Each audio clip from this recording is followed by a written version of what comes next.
तो क्या हाल है गाइस, मैं हूं सुहास और आप देख रहे हैं hack to know YouTube channel. So welcome back to new video. तो पिछले वीडियो में हमने वेलेविशन टूल को यूज़ करके एक पेलोड बनाया था, उससे एक विंडोज़ मशीन को हैक किया था और उस विंडोज़ मशीन को कंट्रोल करने के लिए मेटास्प्लॉइट टूल को यूज़ किया था।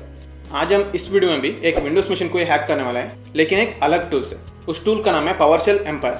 तो अगर आपका वेलेविशन टूल से जो पेलोड जनरेट होता है, अगर विक्टिम के पीसी ने या विक्टिम के पीसी के एंटीवायरस ने उसको डिटेक्ट कर लिया तो आपके पास एक और ऑप्शन होना चाहिए, इसलिए मैं इस वीडियो को बना रहा हूँ। बेसिकली पावरशेल एम्पायर क्या करता है कि हमें पेलोड बना के देती है और उस पेलोड से हम एक विंडोज मशीन को हैक कर सकते हैं। उसको लिसन करने के लिए भी एक प्लेटफॉर्म को प्रोवाइड करता है। लेकिन पिछले वीडियो में हमने क्या किया था, पेलोड जनरेट करने के लिए वेलेविशन को यूज किया था, लेकिन ये टूल दोनों काम साथ में करता है, बोथ पेलोड जनरेटर और लिसनिंग का भी। इसलिए वीडियो बहुत एक्साइटिंग होने वाला है। अगर आपने मेरा पिछले वीडियो नहीं देखा तो प्लीज डिस्क्रिप्शन में जाइए, उस वीडियो को देख के आइए। उससे क्या होगा कि आपको इस वीडियो का सब बेसिक सब पता चल जाएगा। So without wasting any time, let's start hacking. तो सबसे पहले हमें क्या करना है कि एम्पायर टूल को इंस्टॉल करना पड़ेगा। इंस्टॉल करने के लिए हम क्या करेंगे, टर्मिनेटर पे जाएंगे और यहाँ पे लिखेंगे apt-get install PowerShell -empire। अभी एंटर मारते हैं तो यहाँ पे आप देख सकते हो PowerShell Empire is already newest version. मतलब मेरे काली मशीन में ये ऑलरेडी इंस्टॉल हो चुका है, लेकिन अगर आपके पीसी में ये इंस्टॉल नहीं हुआ है तो इंस्टॉल कर लीजिए। तो इंस्टॉल होने के बाद हम क्या करेंगे, क्लियर मारेंगे। अभी स्क्रीन थोड़ा बड़ा कर लेता हूँ मैं। इसके बाद हम क्या करेंगे कि उस टूल को स्टार्ट करेंगे। टूल को स्टार्ट करने के लिए लिखना पड़ेगा पावरशेल -empire। अब एंटर मारते हैं तो आप देख सकते हो ये टूल सक्सेसफुली स्टार्ट हो चुका है। यहाँ पे अगर हम थोड़ा फोकस करें तो यहाँ पे आप देख सकते हो 300 मॉड्यूल्स करंटली लोडेड। ये मॉड्यूल्स इसलिए काम आता है, अगर आपने उस विंडोज मशीन को हैक किया, उससे कुछ रिकॉर्ड्स लेने के लिए या उस पीसी का स्क्रीनशॉट लेने के लिए, इस सभी काम के लिए ये मॉड्यूल्स काम आते हैं। उसके नीचे आप देख सकते हो 0 लिसनर्स करंटली एक्टिव। ये लिसनर क्या करता है कि जब भी कोई हैक्ड मशीन से अगर हमारे पीसी में इनकमिंग कनेक्शन आता है या रिवर्स टीसीपी कनेक्शन आता है, रिवर्स टीसीपी क्या होते हैं ये सब मैंने पिछले वीडियो में एक्सप्लेन कर चुका हूँ, इस वीडियो में एक्सप्लेन नहीं करना चाहूँगा वो सब। रिवर्स टीसीपी कनेक्शन आता है तो उस रिवर्स टीसीपी कनेक्शन को ये लिसनर कैच कर लेता है और उस कनेक्शन से इंटरेक्ट कर लेता है।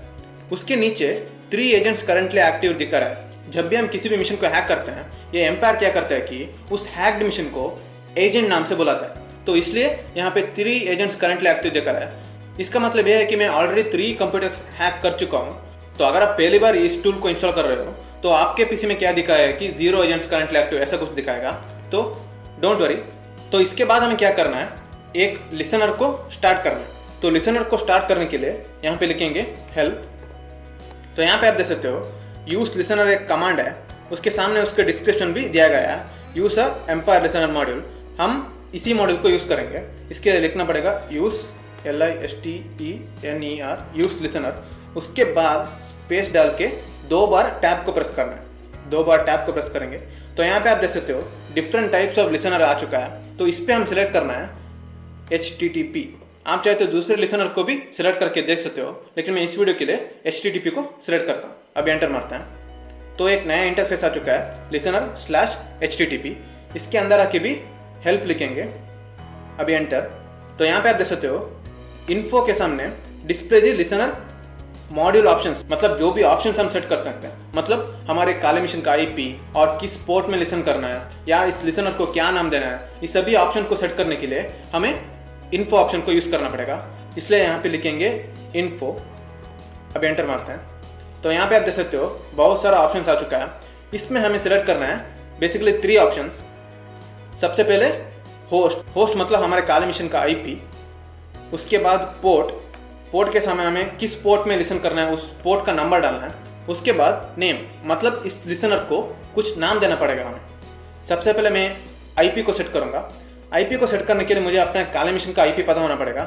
इसलिए मैं क्या करूँगा, एक और टैब को ओपन करूँगा और वहाँ पे लिखूँगा ifconfig। अब एंटर मारते हैं तो यहाँ पे आप देख सकते हो मेरा वाईफाई अडेप्टर के नाम के नीचे मेरा IP एड्रेस आ चुका है। उसको मैं कॉपी करूँगा, कॉपी। अभी इस टैब को क्लोज मारते हैं और ऊपर आके यहाँ पे हमें उस ऑप्शन को सेट करना पड़ेगा। इसके लिए लिखेंगे सेट, उसके बाद होस्ट और उसके सामने हमें उसी ऑप्शन को एंटर करना है, पर सिर्फ आईपी को हमें चेंज करना है, इसलिए लिखेंगे http:// उसके बाद हमें अपने आईपी एड्रेस को यहाँ पे पेस्ट करना है। अभी एंटर मारते हैं तो इसके बाद यहाँ पे आप देख सकते हो पोर्ट के सामने कुछ नहीं दिखा रहा है, इसलिए हमें पोर्ट भी सेट करना पड़ेगा। Set PORT set port. मैं इस वीडियो के लिए 8080 इस पोर्ट को सिलेक्ट करूँगा। अभी एंटर मारता है तो ये पोर्ट भी सेट हो गया। इसके बाद हमें सेट करना है नेम, मतलब इस लिसनर को हमें कुछ नाम देना पड़ेगा। इसके लिए लिखेंगे सेट, उसके बाद नेम, उसके बाद मैं लिखूंगा हैक टू लर्न। इस लिसनर को मैंने एक नाम दिया है। अभी एंटर मारते हैं तो हमने सारे ऑप्शन को सेट कर लिया है। इसके बाद हमें लिसनर को जनरेट करना है। जनरेट करने के लिए हम लिखेंगे एग्जीक्यूट। अभी एंटर मारते हैं तो यहाँ पे आप देख सकते हो लिसनर सक्सेसफुली स्टार्टेड। तो इसका मतलब ये है कि हमारा लिसनर सक्सेसफुली सेट हो चुका है। अभी हमें सिर्फ पेलोड बनाना है। इसके लिए बैक जाएंगे, बैक। अभी एंटर मारते हैं तो ये बैक आ गया। इसके बाद यहाँ पे लिखेंगे यूज स्टेजर। ये एम्पायर अपने सभी पेलोड्स को स्टेजर नाम से बुलाता है, लेकिन काम एक ही होता है, नाम सिर्फ अलग अलग है। एम्पायर में पेलोड को स्टेजर बुलाया जाता है। इसलिए यहाँ पे लिखेंगे यूज स्टेजर, उसके बाद स्पेस, उसके बाद 2 बार टैब को प्रेस करेंगे। तो यहाँ पे आप देख सकते हो डिफरेंट टाइप्स ऑफ पेलोड आ चुका है। इस पे हमें विंडोज को हैक करने के लिए एक पेलोड को सिलेक्ट करना पड़ेगा। तो मैं इस वीडियो के लिए इस पेलोड को सिलेक्ट करता हूँ, windows/launcher_bat। तो आप दूसरे पेलोड ट्राई करके भी देख सकते हो। तो मैं इसलिए लिखूंगा विंडोज, उसके बाद लॉन्चर, उसके बाद _bat। अब एंटर मारते हैं तो ये नया इंटरफेस आ चुका है। यहाँ पे हमें ऑप्शन सेट करने के लिए लिखना पड़ेगा इन्फो। अभी एंटर मारते हैं तो यहाँ पे आप देख सकते हो लिसनर ऑप्शन के सामने कुछ नहीं दिया है। इसका मतलब यह है कि इसके सामने हमें उस हैक टू लर्न लिसनर जो हमने थोड़ी देर पहले बनाया था उसको यहाँ पे असाइन करना पड़ेगा। इसके लिखेंगे सेट, उसके बाद लिसनर, उसके बाद लिखेंगे हैक टू लर्न। जिस नाम को आप अपने लिसनर को सेट कर दिया था उसी ऑप्शन को यहाँ पे भी सेट करना है। अभी एंटर मारते हैं तो हमारा लिसनर सक्सेसफुली सेट हो चुका है। इसके बाद सिर्फ एक ऑप्शन को हमें अल्टर करना है, वो है ये आउटपुट फाइल। मतलब ये पेलोड जो है हमारा किस डायरेक्टरी में सेव होना चाहिए उस डायरेक्टरी को यहाँ पे मेंशन करना पड़ेगा। इसके लिए लिखेंगे सेट, उसके बाद आउट फाइल। उसके बाद हमें डायरेक्टरी के एड्रेस को यहाँ पे मेंशन करना पड़ेगा। इसके लिए मैं क्या करूँगा कि अपने अपाचे सर्वर के डायरेक्टरी को यहाँ पे मेंशन करूँगा, क्योंकि आपको पता है अगर हम अपने काले मिशन में अपाचे सर्वर को स्टार्ट किए और हमारे नेटवर्क में जो भी डिवाइस आती है उस डिवाइस के ब्राउजर में जाके अगर हम अपने काले मिशन का आईपी को दे तो हम अपने सर्वर को वहाँ से एक्सेस कर सकते हैं। तो हम क्या कर रहे हैं कि इस पेलोड को अपने अपाचे सर्वर में अपलोड कर रहे हैं और विक्टिम के पीसी में जाके उस अपाचे सर्वर से हमारे पेलोड को डाउनलोड कर रहे हैं और वहाँ पे एग्जीक्यूट करने वाला है। तो इसके लिए मैं लिखूंगा /var, उसके बाद /www, उसके बाद /html, उसके बाद /। इसके बाद मैं उस डायरेक्टरी को मेंशन करूंगा जिस डायरेक्टरी को मैं अपने अपाचे सर्वर में सेव कर लिया है, उसका नाम है पेलोड। मतलब मैंने इस फाइल को अपाचे सर्वर के डायरेक्टरी में जाके सेव किया है। इसके बाद डालेंगे /। उसके बाद इस पेलोड को हमें कुछ नाम देना पड़ेगा। इसके लिए मैं लिखता हूँ empire_8080.bat। अभी एंटर मारते हैं तो ये आउटपुट फाइल भी सक्सेसफुली सेट हो चुका है। इसके बाद इसको जनरेट करने के लिए हमें लिखना पड़ेगा एग्जीक्यूट।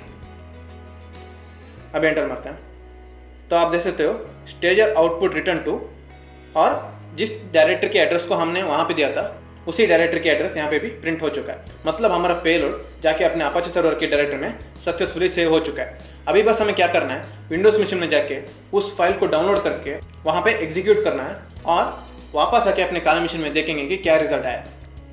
अभी के लिए बैक जाते हैं। विंडोज मशीन में जाने से पहले हमें अपने काले मशीन में अपाचे सर्वर को स्टार्ट करना पड़ेगा। उसके लिए एक और टैब को ओपन करेंगे और यहाँ पे लिखेंगे सर्विस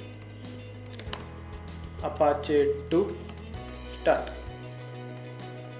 अभी एंटर मारते हैं तो हमारा अपाचे सर्वर भी सक्सेसफुली स्टार्ट हो चुका है। इसके बाद हम जाएंगे विंडोज मशीन में। तो मैं विंडोज मशीन में आ चुका हूँ। ये विंडोज मशीन भी उसी नेटवर्क में है जिस नेटवर्क में हमारे काले मशीन है। तो मैं क्या करूँगा, यहाँ पे सर्च बार में आऊँगा और यहाँ पे अपने काले मशीन के आईपी को डालूंगा 192.168.43.144। अभी एंटर मारते हैं तो यहाँ पे आप देख सकते हो जो फाइल हमने उस एड्रेस में मेंशन किया था उसी फाइल यहाँ पे भी आ चुका है। इस पर क्लिक करेंगे तो इसके अंदर आप देख सकते हो जो पेलोड हमने थोड़ी देर पहले जनरेट किया था वो यहाँ पे आके सेव हो चुका है। अभी इसके ऊपर क्लिक करेंगे तो ये सेव करने के लिए परमिशन मांग रहा है। अभी सेव फाइल लिखेंगे, अभी ये डाउनलोड हो जाएगा। डाउनलोड होने के बाद जाएंगे डाउनलोड्स के डायरेक्टरी में तो यहाँ पे अपने जनरेटेड पेलोड्स आके सेव हो चुका है। तो ये सभी एंटीवायरस को बाईपास कर लिया है, इसलिए ये आके सेव हुआ है। अगर डिटेक्ट कर लेता है एंटीवायरस तो इसको सेव होने ही नहीं देता वो। अभी इसके ऊपर क्लिक करेंगे तो आप देख सकते हो एक पावर शेल विंडो आके क्लोज हो गया। अभी वापस अपने काली मशीन में जाएंगे और देखते हैं कि क्या रिजल्ट आया है। तो अगर वापस अपने काली मशीन में आए तो यहाँ पे आप देख सकते हो इनिशियल एजेंट, उसके बाद एक नंबर दिया हुआ है। बेसिकली ये नंबर क्या है कि एम्पायर पेलोड से हम जो पेलोड जनरेट किए थे उस पेलोड से हमने विंडोज मशीन को हैक कर लिया। तो ये एम्पायर क्या करेगा कि उस विंडोज मशीन को एक नेम दे देगा। इसी नेम से हम क्या करेंगे उस विंडोज मशीन से इंटरेक्ट कर सकते हैं। तो उस विंडोज मशीन से आपको इंटरेक्ट करने के लिए लिखना पड़ेगा इंटरैक्ट। उसके बाद जिस नेम को इस एम्पायर ने उस विंडोज मशीन को असाइन किया है उसी नेम को यहाँ पे एंटर करना पड़ेगा। इसने असाइन किया है HA2D1CVG। अब एंटर मारते हैं तो आप देख सकते हो एक नया सा इंटरफेस आ चुका है जिसके अंदर उसी नंबर है। तो यहाँ पे हेल्प लिखेंगे, अब एंटर। तो यहाँ पे आप देख सकते हो जो भी ऑप्शंस हम उस विंडोज मशीन को हैक करने के बाद यूज कर सकते हैं उस सभी ऑप्शंस यहाँ पे भी आ चुका है। फॉर एग्जांपल उस विंडोज मशीन के कमांड प्रॉम्प्ट को यूज करने के लिए यहाँ पे शेल कमांड दिया हुआ है। इसके साथ साथ बहुत सारे कमांड्स हैं। तो मैं इस वीडियो के लिए सिर्फ एक कमांड को रन करके दिखाऊंगा आपको। ये एक प्रूफ है कि उस विंडोज मशीन को हमने सक्सेसफुली हैक कर लिया है। जैसे हम लोगों ने मेटास्प्लॉइट में भी किया था sysinfo, उसी कमांड को यहाँ पे भी डालेंगे। ये कमांड बेसिकली क्या करता है कि उस विंडोज मशीन का सभी इंफॉर्मेशन हमें स्क्रीन के ऊपर डिस्प्ले कर देता है। इसके लिए लिखेंगे sysinfo, अब एंटर मारते हैं तो यहाँ पे आप देख सकते हो उस विंडोज मशीन के IP, उसके साथ साथ उस विंडोज मशीन का नाम और वो कौन से विंडोज वर्जन यूज कर रहा है, इसके साथ साथ किस प्रोग्राम को यूज करके इसने उस विंडोज मशीन को हैक कर लिया। मतलब पावरशेल प्रोग्राम जो विंडोज मशीन में इंस्टॉल आता है, विंडोज 7 और विंडोज 7 प्लस जो भी सिस्टम है उस सभी पीसी में पावरशेल ऑलरेडी प्री इंस्टॉल्ड होता है। इसने क्या किया है कि उस पावरशेल जो सॉफ्टवेयर है उसको बेसिकली एक्सप्लॉइट कर रहा है और उस पावरशेल को जो भी परमिशन दिया हुआ है यूजर ने उस सभी परमिशन को ये कैप्चर कर लेता है। तो यार आज के लिए बस इतना ही। तो अगर आपको कोई भी डाउट्स है आप कमेंट्स में मेंशन कर सकते हो या आप DM भी कर सकते हो इंस्टाग्राम में @hacktolearn। तो मिलते हैं अगले वीडियो में, तब तक के लिए keep hanging and peace out.